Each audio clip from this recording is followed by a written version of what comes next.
continue to Ask the Experts all weekend long. It's the Ask the Experts weekend, each weekend right here on News 96.5, and we have been doing this for well over 20 years, bringing you expertise in everything from lawns and gardens right on through real estate, finance, cars, you name it. It's all right here. Health, of course, coming up this afternoon.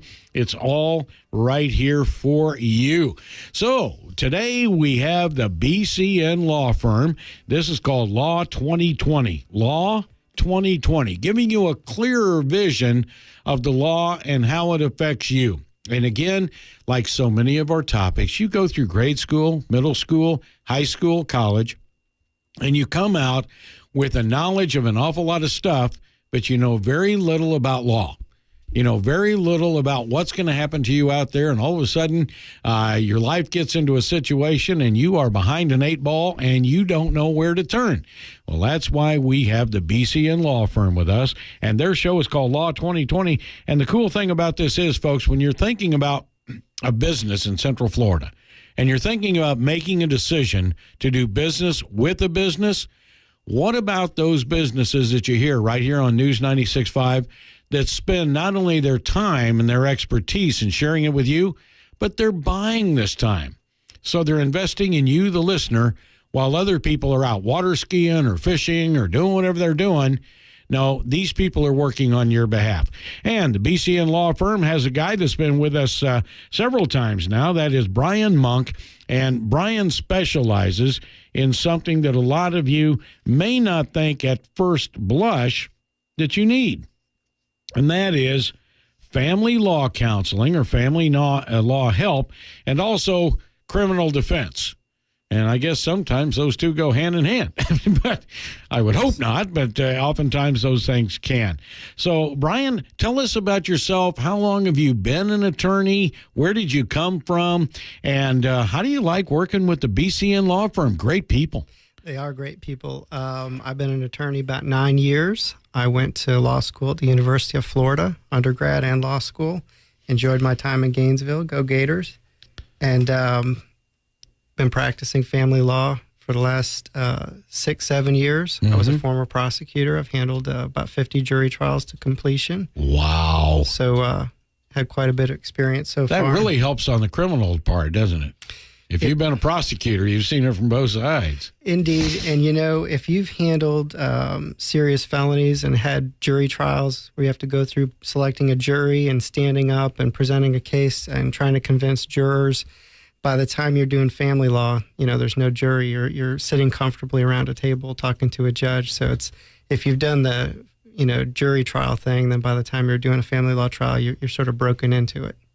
All right, very good. If you have any questions dealing with any facet of the law, but especially family law or criminal defense, why don't you give us a call right now? You can reach us at 855-297-9696, or you could text us a question at 21232. Now, here's the very cool thing about the program. You do not have to use your real name. If you're calling in, you got a legal question, maybe you're a little bit sheepish about that. Or you could even say, well, my brother has a problem with, just so you're getting the answer you need from the BCN Law Firm. All right. So we're sitting here, we're talking to Brian Monk from the BCN Law Firm, and we're going to kind of start off with a little bit of a family law.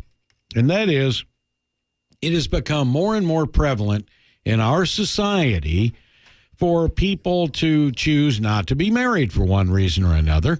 And so they've entered into a living together arrangement. And oftentimes it goes beyond that. And those two may buy a house together, buy a car together, buy a vacation home together, and ultimately maybe even have a child together. And they're just cruising through life and everything's fine. And then they hit the wall. Well, if there's no agreement in place and there's no any of this, and they've just sat over maybe a drink one night or 2 or 3 nights, and they say, well, you know, if we ever split up, you know, you could take the kid or the kids, and I'll visit them on weekends and stuff like that. Where are the pitfalls in this, Brian? And does this come to your desk? It absolutely does. You know, oftentimes people will come in, they say, my girlfriend and I have a child together. We've split up, but we're still getting along, and this is how we share the child. I encourage them to get a written agreement in place immediately, because you need to get an agreement in place while things are going well, because at some point there may be a disagreement. And sometimes the smallest things turn into the biggest disagreements, some holiday time sharing or something like that. So if you're a person in that situation and you're living with someone, or you did live with someone, you have a child in common, but you're not married, go see an attorney and get a written agreement in place as soon as you can, particularly when things are going well. Oh, that's a good time to do it, when everybody's getting along. Have you ever had a woman or a man come to you and say, well, we were living together, everything went fine for 5, 6, 7 years, and then we split up, and I need some help supporting this child. You know, he or she isn't helping me at all. Yeah, it's very common. I mean, oftentimes when people have been getting along, the place where they won't get along is financially. There'll be a financial question, and then that person who's had the child the majority of the time, or who is the primary caretaker for the child, particularly if there's a disparity in their incomes, can come back and have child support claims. So, yeah. And I imagine property becomes an issue. I know a lot of people who live together, and they'll tell me they're going to buy a home together, and I say, are you nuts? Don't buy a home until you've seen an attorney at least. And those develop into interesting issues, too. A lot of times people will have a home prior to when they were married, and they put a little bit of money down on the home before they got married. Then they got married. Then the market appreciates, and there's a question at the end, what percent or what value of the passive appreciation is marital? And there was a big Florida Supreme Court case about that a few years ago that addressed that. And, it's a complex inquiry that involves sitting down and talking with an attorney, assuming both sides want to get their fair share out of the home. And what did the Supreme Court say on that? Well, it's a complicated case, and it's basically, like they usually do say, is it's a case-by-case analysis. Mm-hmm. But what they're going to look at is the indebtedness at the time of the purchase of the non-marital property. They're going to look at the marital funds that were used to pay down the principal during the marriage. And then at the conclusion of the marriage, they're going to look and see how much debt remains. And they're going to use, they're also going to look and see what active appreciation or active marital labor the other spouse, the spouse whose name the house isn't in, what did they do to improve the value of the home? So it's somewhat of a formula that accounts for the active labor of both parties. But okay, Ken in Orlando, let's go to your call. We are taking calls right now at 855-297-9696. That's 855-297-9696. Or you could text us at 21232. That's 21232. Ken, welcome to the show. You're on the air with attorney Brian Monk. Thank you. Appreciate it. And Ryan, appreciate you answering questions. Yes, I'm divorced, and I had I guess they would consider it a long-term marriage, 18 years. And when we got divorced, it was back in 2009. There had no debt, had about $150,000 equity in a home. She had a job, still has a job as a paralegal, making approximately $50,000 a year. I make low six-figure, just barely six-figure. Anyway, when we went to court, my question is this: I understand when we, we couldn't reach agreement through mediation. So when we went to court, the decision was that we'd sell the primary home. Children were grown, and split everything, down the middle, which I was fine with. And then I was ordered to pay all the attorney fees, which was $33,000 on a simple divorce, no business. That includes her $10,000 attorney fees. And then I got lifetime alimony. And my question is, they determined that there was a need, and I don't understand how there's a need if there's no debt and both parties are working in the state of Florida. How'd that happen? The beginning part for that inquiry is going to be, I think a judge oftentimes will take a look at the financial affidavits that were produced by the parties. Right. You said she had an attorney. Presumably, they had a financial affidavit and put on evidence that showed a deficit every month. So that's a starting point. Well, I'm telling you that exactly how it came out. We had no debt, had $150,000 equity. She walked away with $75,000. I walked away with $75,000, and there was where's the need? And that's where they establish it, is looking at the financial affidavit. I understand that after the division of assets, your side of the argument would be there's no financial need, and if I represented you, I would make the same argument. Their side of the argument is going to be looking at her monthly cash flow, not just the equity of the $75,000 she's putting in the bank from the sale of the home, but what is her monthly cash flow? What are her monthly needs? You may have had an ability to appeal that decision if that was a decision that occurred, after trial. There was, but I figure when I got stuck with the attorney's fees, why should I keep feeding the attorney's bank account when, it was pretty clear. Again, I don't know, there was no negative cash flow from the end of the month. I mean, when you make $50,000 a year, you can afford a lot of people are affording to live on that. We had no established, they established a low to medium middle class lifestyle. We belong to no country clubs or none of that garbage. So I just wondered how, and I was afraid to appeal because of I already got stuck with the attorney's fees, and why keep paying that? And I don't know. I'm just curious how they establish need, and then how do you get permanent alimony when you're employed making $50,000 a year and you have no debt? You did mention at the outset that your marriage was 18 years. So under the current Florida statutes, if it's 17 years or more, it's considered a long-term marriage. So, a judge looking at that is going to see the disparity in incomes and is going to see the length of the marriage, and they're going to be thinking about permanent alimony. Had I represented you at the time, I would have argued that once the division of the house was complete, in addition to her income, she's able-bodied, had a career, has a job, earns a good income. Between those two, my argument would have been she did not have a need for alimony. And, into the future, now that day has come and gone and you can't appeal anymore, you can think about a modification to either reduce or terminate her alimony. Okay, thank you, Brian. Thank you, Ken. If you want to follow up, Ken, you can always call Brian at the law firm. I'll give you the number right now, buddy, and that is 352-394-2103, 352-394-2103. You can look him up at bcnlawfirm.com. The attorney's name is Brian Monk, bcnlawfirm.com, or you could always call this number, 855-LAW-2020. If you want to sing that, you can. 855-LAW-2020. We'll be back with more as we are asking the experts, and this is Law 2020 on News 96.5.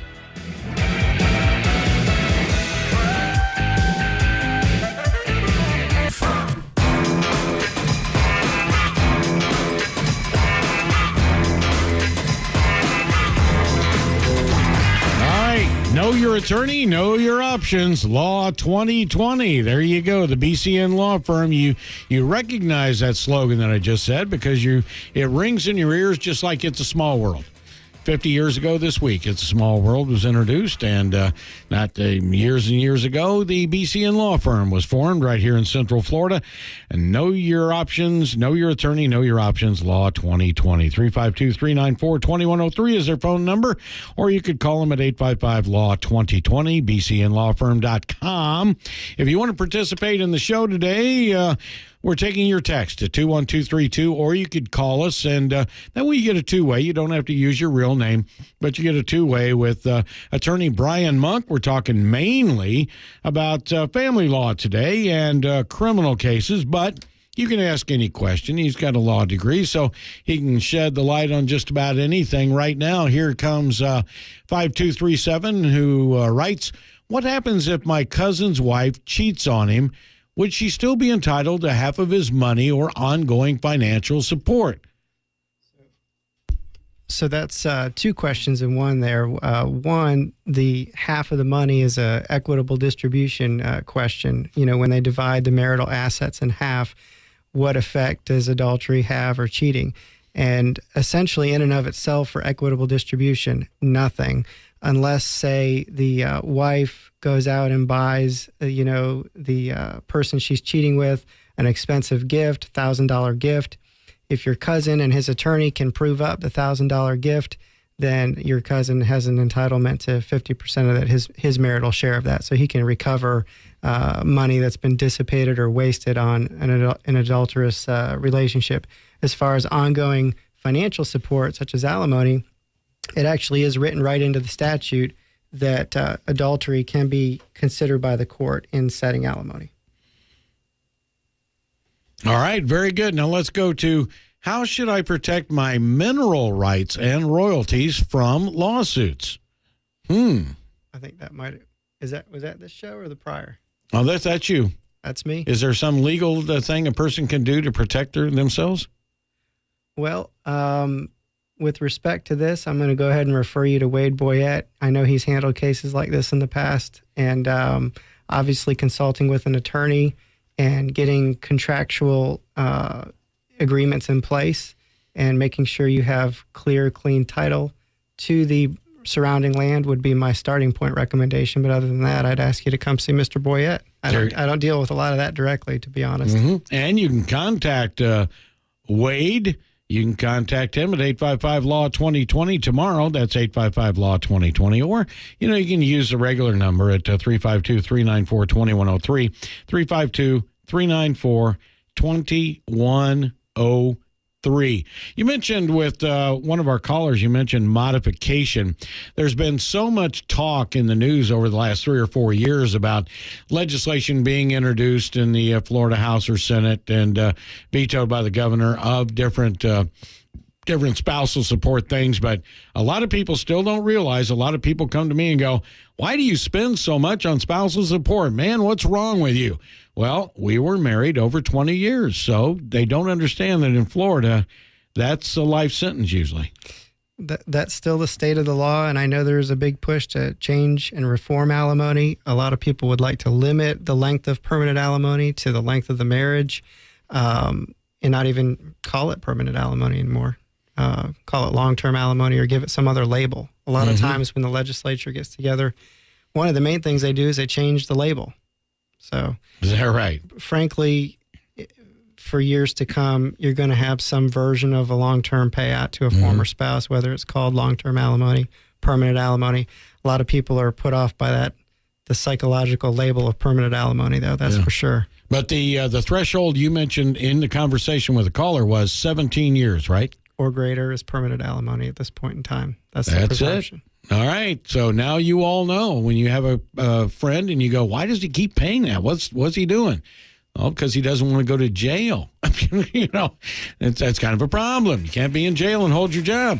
All right, we are going to be back with more with attorney Brian Monk of the BCN Law Firm. We're going to take 5 minutes for the news, the weather, and the traffic with the one and only, the veteran himself, and that is newsman Dave Wall.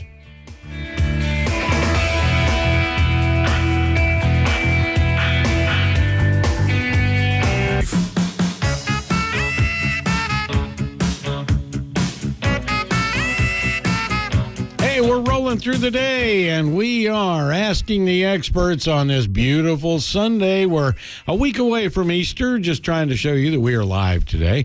And this is News 96.5, Ask the Experts, every Saturday and Sunday. The name of this show is called Law 2020. That's right, giving you a very clear picture of the law.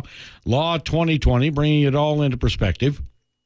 Oftentimes we have Wade Boyette on. We've had Heath Nalos on. And today we're, again, sharing time, because we've had him on several times, Brian Monk. And he specializes in family law, also in criminal defense. And we're taking your calls. You can change the name if you want, 855-297-9696, 855-297-9696, or we could text 21232. Now, here's a text that came in during the break that I thought was very interesting.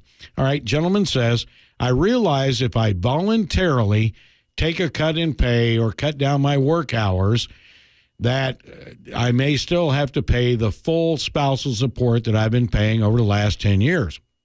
However, next year, I turn legally the age that I could take early retirement at 62. if I claim early retirement at 62, which substantially cuts my income, could I then ask for a modification? And how likely is the judge to say, you didn't have to retire at 62 there, bud? You could have stayed working and paid her what we agreed on 10 years ago. What do you think? That is a great question, and we're seeing that more and more these days, obviously, as people are getting to those ages and retiring. The Florida Supreme Court's weighed in on this, and they've looked at the age of 65. And essentially what the case says is that you're allowed to retire at the age of 65. And when your income goes down, when you retire, you can request a modification. But like everything with the law and family law, the other side is going to request that that modification not go into effect. They're going to argue about what it should be modified to. And even in that Supreme Court case that addresses retiring, it does say that in circumstances that would leave the ex-spouse in a dire or destitute or significantly poor situation, then even in that circumstance, when someone hits 65, depending upon their health, their income, depending upon why they're seeking to retire. So the court's going to look at the circumstances of the person retiring, and they're going to look at the circumstances of the former spouse to make a decision on whether or not to impute income. So, people are constantly striving for bright line rules. Okay, when I hit this age, that means this is going to happen. Florida family law does not work that way. Well, where is the cutoff? Is it 65 or 66 where you can't make more than $15,130? Is that 65 or 66? That depends on the person's age of retirement and their years of working. And I'd defer any other questions on that to Mr. Boyette. I know they handle that regularly. Okay. But for family law purposes, you're going to be in pretty good shape if you're 65. If you need to retire, and if your former spouse along the way, maybe they've been earning some money, maybe they've been saving, the court's going to look at the needs of the former spouse as well. And there are, of course, the situations where anybody our age, you baby boomers, need to be watching because, Congress constantly says they'll never mess with the third rail, which is Social Security. But there's more and more stirrings up there on the Hill right now. We're hearing behind the scenes of people saying, how could we alter Social Security to get it out of the financial mess it's in, because the government's been spending that money on other things. So you might just find that retirement age has changed over time. So let's go to Dennis in Claremont and see what Dennis says. Yes, I got a deal that they had sent me, said I got a free grant because I paid my taxes on time or something. Anyway, so they said I needed to send them $150 to get my check, which I did. And then now they're saying that the IRS has come in and said that my credit score is not high enough. So now they said I got to pay 10% taxes on that $6,300 free grant I was supposed to get. I was wondering if you knew anything about that. Dennis, I don't want to speak too soon and give knee-jerk reactions, and I think you agree. This sounds like a scam to me.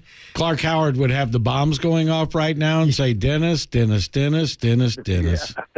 Never pay for something that somebody's going to give you money back. Now, what I'll tell you, this raises an interesting question for me, though, having practiced criminal defense. I've had a number of clients, more than I would have expected, who come to me who have been victims of a crime. And normally, in doing criminal defense, I'm representing the defendant. But if someone like you, Dennis, or others, I have a handful I've done, have been victims, because I've worked at the state attorney's office, I understand what they're looking for.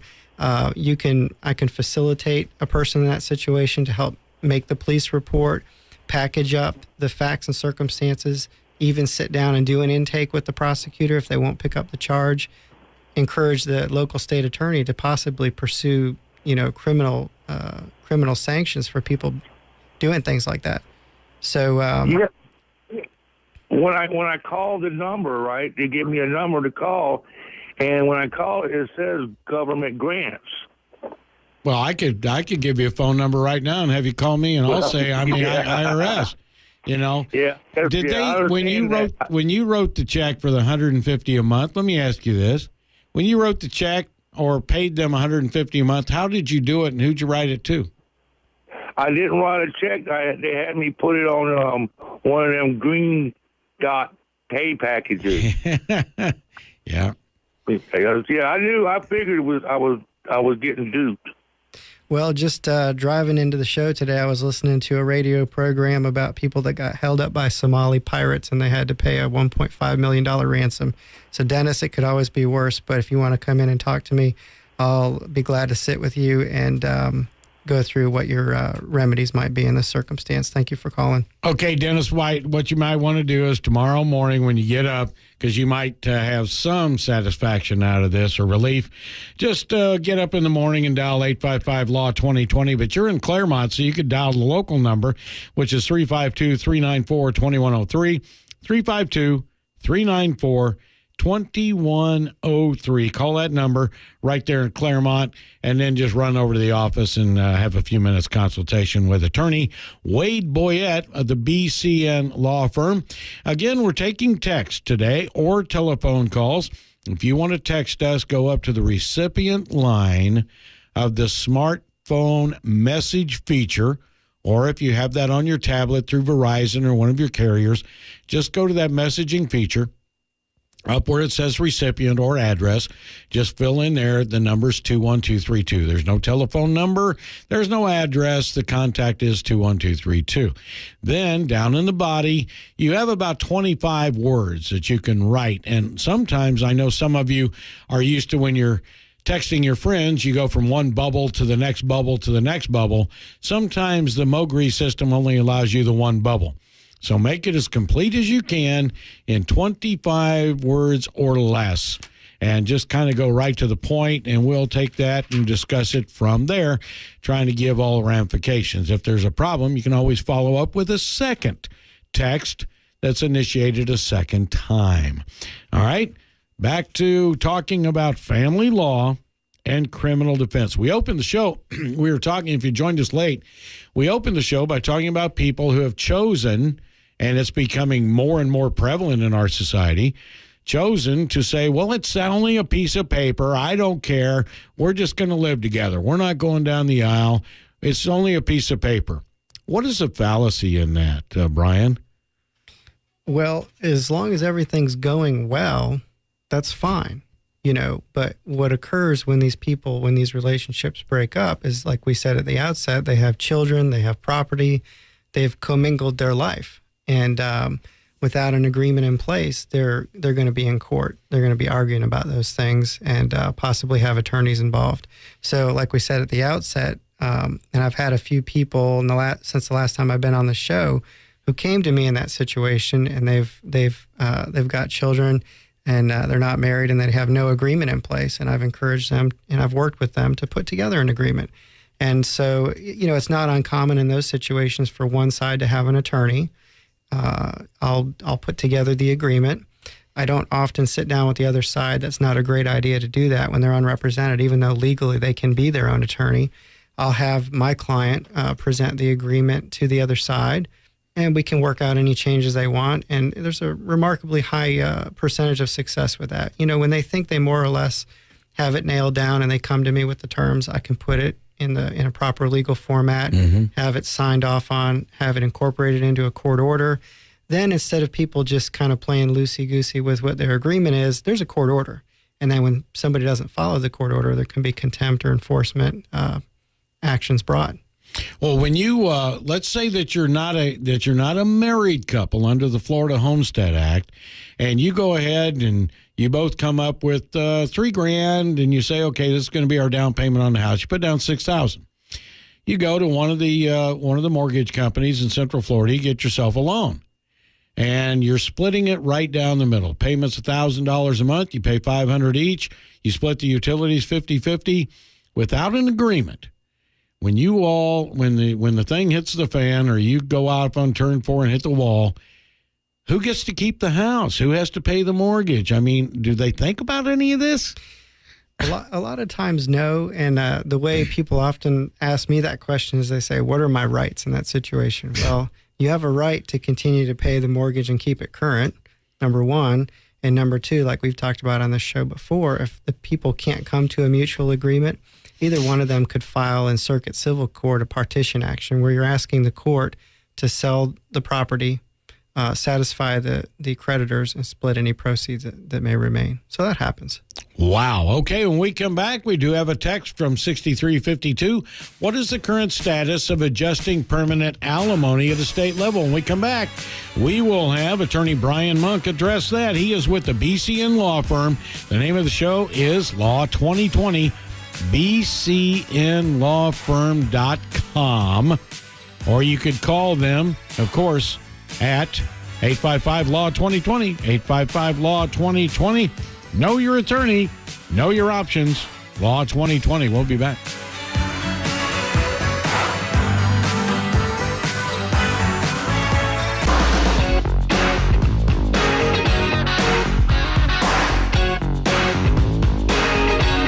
Welcome back. We have 6 minutes before news, traffic, and weather. This is Law 2020 as we ask the experts all weekend long on News 96.5. We call it the Ask the Experts Weekend. You might tell your friends about it.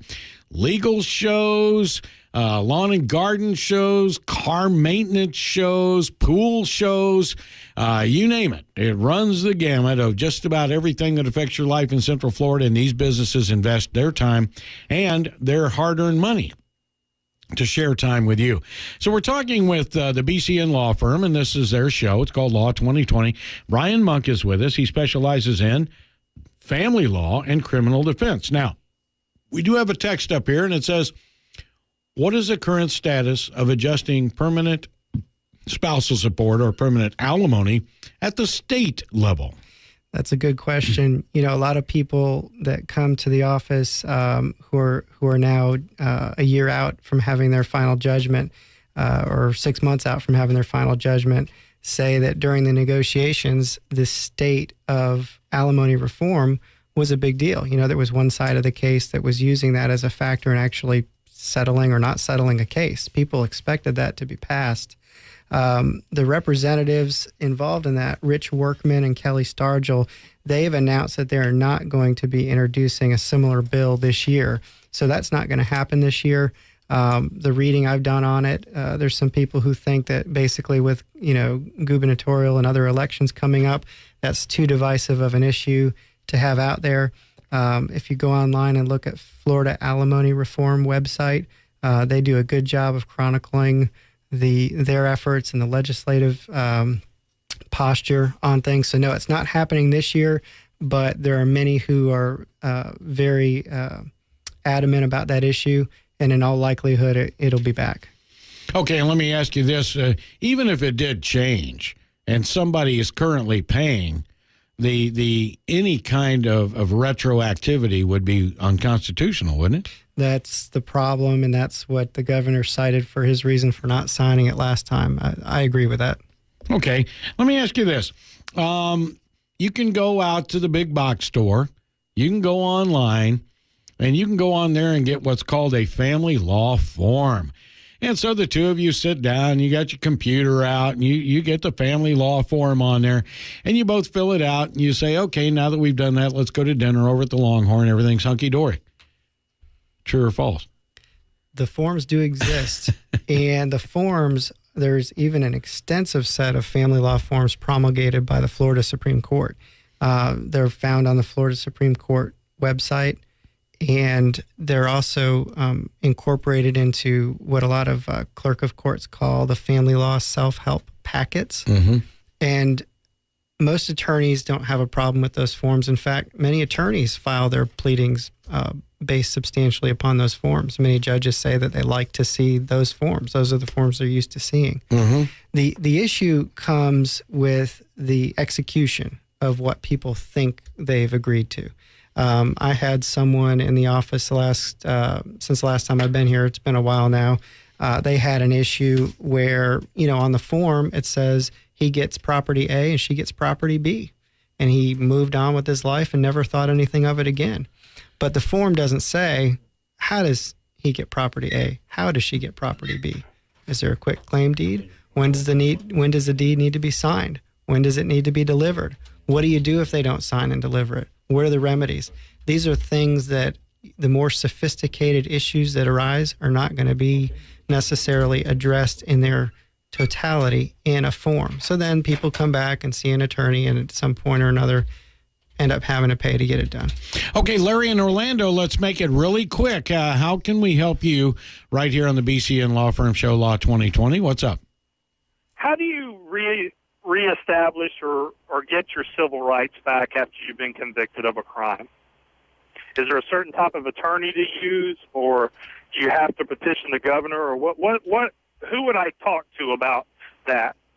People often call that restoration of civil rights, and that comes into effect after somebody has been a convicted felon. So if somebody's a convicted felon, they lose certain rights to vote, rights to have guns, things like that. And after a certain prescribed period of time goes by, there's a certain checklist you're going to need to run through with your attorney, and ultimately it is going to involve a petition to a board that's appointed by Tallahassee that will determine your situation. They look at everything on a case-by-case basis. What type of attorney do I need? Many criminal defense attorneys can handle that, and if they don't do it, they can point you in the right direction. Criminal defense is what you're looking for. Not every criminal defense attorney does that, but criminal defense attorneys could point you in the right direction. If they don't do it, they probably know someone. Do y'all do that at your law firm? I'd be glad to help you with that. Thank you. Yes, sir. All right, very good. And again, remind people what they do first if they are subject to a criminal action and they've been charged by the police, or even got a phone call from the detective saying, why don't you drop by the jail or drop by down here and we want to talk to you about something. Call an attorney. Anything you say can and will be used against you. If you have an attorney who can interface with law enforcement for you, oftentimes things can be resolved without it going any further. On the other hand, if you start making statements, those statements often can be used to build a case against you. So be careful. All right, very good. So you got your walking papers there. Thank you very much. And once again, give us that phone number. 855-LAW-2020, right? That's correct, sir. All right, 855-LAW-2020. Go to bcnlawfirm.com.